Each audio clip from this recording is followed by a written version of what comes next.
Donnie, let's go ahead and take a look. Okay, so we've got the front of your poster up, and I think that this is interesting. It's an interesting approach. As far as execution go, I think it could be a little bit more.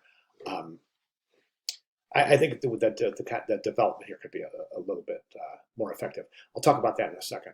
So right now we're seeing Toni Morrison, a queen of American letters. Now this tagline to me, and now we're talking about connotation this week, right? Connotation and denotation. And there is connotation associated with this statement right here, and I think it's a little bit misleading.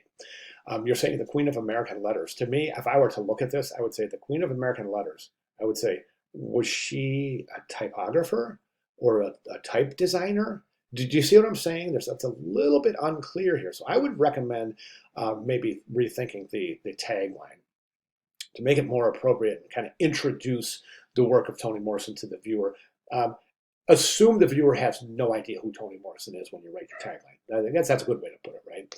Um, Color palette's interesting, but I think a little bit of contrast is missing. I think right now I think we could use a little bit more vibrancy in the colors associated with the patterns.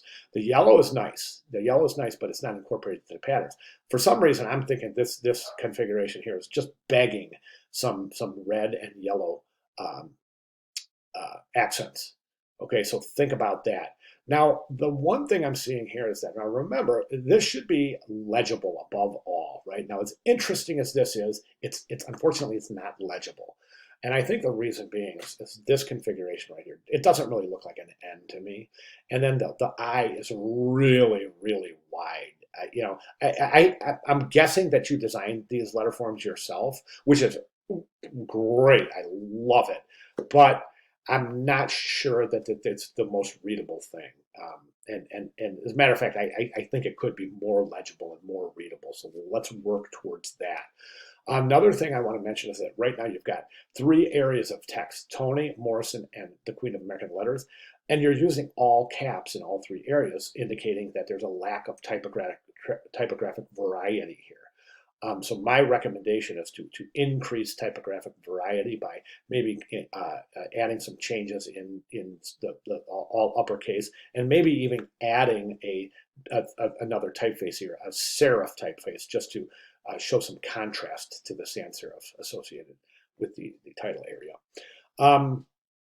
Okay, now it's difficult for me to say really to a very high degree where this is going, because I don't know where what kind of continuation you're going to use. So visual substitution, visual continuation, so that we have harmony between the front and the back of the poster. So that said, we'll comment in that regard next week. And one thing I notice is that it seems like this configuration inside the O isn't centered in there. It seems like this dot right here is closer to the O than this. So I think one of your classmates commented on being even all the way around, and I agree. These should be impeccably perfect. So keep that in mind. Okay. All right. So great start. If you have any questions at all on my comments, please let me know. I'll be glad to make any clarifications. But excellent start. Thank you very much, Donnie.